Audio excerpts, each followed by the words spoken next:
கஷ்டம். ஒத்த சோத்தனால முடிஞ்சு. எப்படி இருக்கும்? மலைகள் அமைஞ்சிருக்கும். மொத்தமா பாறையால உருவான மாதிரி இருக்கும். குழியில போய் சுபாஷன் கத்துனா அப்படின்னு சத்தம் கேட்கும். அப்ப 20 ரூபா கொடு. ஆனா மொத்தமா ஐஸ்லயே உருவான குகையை பார்த்திருக்கீங்க. பார்க்கலன்னா பாத்துக்குங்க. ஐஸா?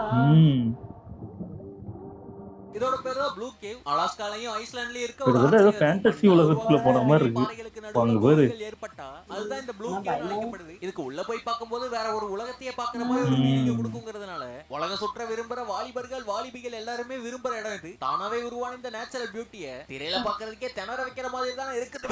தண்ணியா குடி, தண்ணியா குடி. Earth breathing. உலகமே உயிர்களால தான் சுத்திக்கிட்டு இருக்கு. ஆனா உலக உருண்டைக்கே உயிர் வந்து மூச்சு விட்டா பாருங்க. இல்ல அந்த பிஜிஎமோட பாருங்க. ஐயோ அந்த ஈவென்ட் படத்துல வர மாதிரி இல்ல. திகிலா இருக்கா? கனடால தான் இந்த வீடியோ எடுக்கப்பட்டிருக்கு. பொதுவா புயல் அடிக்கும் போது நிலத்துக்கு கீழ தண்ணீர் நிரம்பி தரைக்கடியில இருக்க அந்த ஒருங்கிணைப்பு கலச்சிரும். இந்த டைம்ல பலமா காத்தடிக்கும் போது மரங்கள் அசையும் போதே அதோட அடியில இருக்க வேர் அசைறதுனால தான் இந்த மாதிரி ஒரு மேட்டர் நடக்குமா? நான் ஒண்ணும் படிச்சவன் இல்ல.